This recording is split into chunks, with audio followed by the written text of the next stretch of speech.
little bit. You just stand here like this. Okay. Lift a little bit. You're good to go.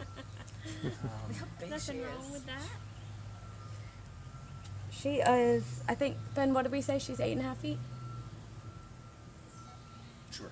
Yeah, it's definitely cool. But I know she weighs, gonna agree. I know that she weighs 35 pounds. Okay. Which is just a little bit. Yeah, which is shocking because it feels a lot more than 35 pounds. Yeah. It's dead weight. Yeah. She feels like a sack of potatoes. A squirmy sack of potatoes. Yes. Just think of the colors. She's lighter at the top and then darker down there. So that's a boa constrictor, or what? Yes, she's a Colombian red-tailed boa.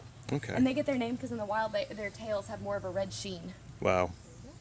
And the babies, you can see it. How old is she, roughly? We know she's at least 7 or 8, but once they get to a certain size, they just grow a little bit at a time, so it's kind of hard to tell how old they are unless you've had them since the time they were a baby. Yeah.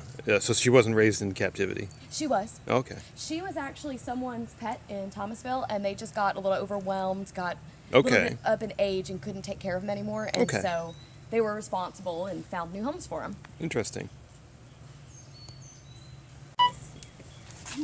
As pretty as a snake can be. Yes. Well, and did you see her little lipstick? Right around her lips, she's got a little black lipstick. That's what I like to call it. Aww. That's cute. That's cute. This is good enrichment. I was going to say, yeah, it is kind of. You can see that tongue going. She's trying to smell everything. Is that how they. There's 2 holes in the roof of their mouth. Okay. Every time the tongue comes in, comes out, picks up dust, puts it in there, and they form a visual picture of whatever the dust particles are. Interesting. Too docile to like.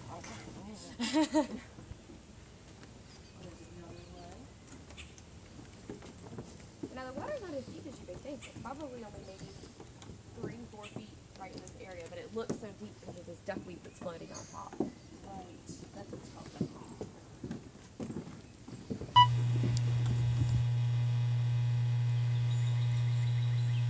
And then on weekends here, one of the neat things that we do, we have rhinos that are pretty well socialized for rhinos. Most of the time they're very solitary, but they're quite used to people. And we'll actually come right out here and do rhino feedings. So you have several rhinos. We have 2. They're solitary in the wild, so we have to rotate them on and off display. If we had them both out, they would spar, even though they're half brothers. And that's one of the neat things we do. At 11:30, we do rhino feedings every Saturday and every Sunday. And the rhinos love it. As long as you have food, they will stand here all day long. Do people just go in past here, or they come up to the? Oh, yep. We'll open up this gate right here, and we don't have any food now for them, so it would be kind of mean, and it would trick them. Yeah. And they would lose that association of people being up front. But we would simply open up the gate, and then one by one, the public gets to come in, and they actually just get to hand out a piece of branch to the rhino. Oh wow! And that's just with their ticket. That's not an extra thing. Yep. That's a huge value because like that Busch Gardens and everything. Go in like. Like if you watch the Meerkat Manor show in the wild, they're so sleek because they're wild animals, and ours are very well taken care of. That little beer gut going on. Oh, totally. Yeah, but that's a riot. He's just hanging out like, I'm just waiting for some action. He's like, man, I'm waiting on some bugs to eat. Let's go to the Tata Man. Oh my gosh, and they are so stinking cute. Look at it. Where are they? Oh.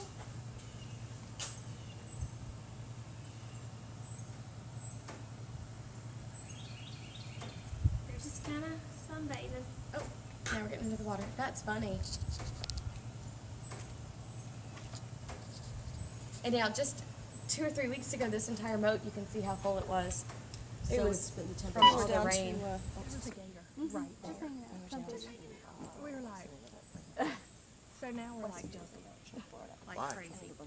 I mean, we just were not expecting. It's one of those when you aren't prepared for it, you know. And he ran away from us.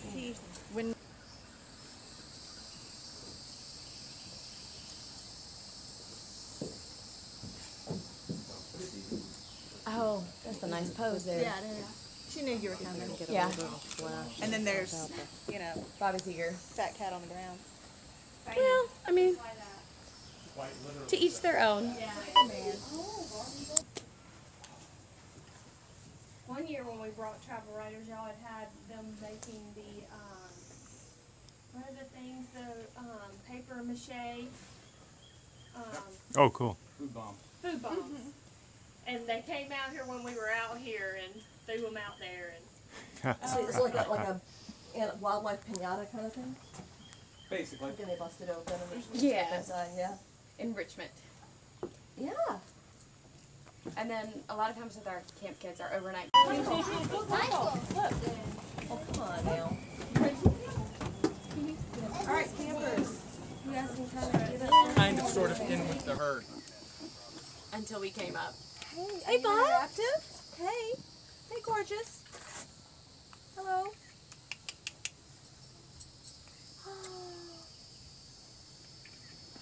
Like a nuzzle? Oh. Hey. And he is, what's he doing? Hi. The regular It's an eland? Yeah. Eland. Oh, here you go. I'm just- Hey, guys. What I don't want him to do is start teaching everybody else. Yeah, right. Neatest thing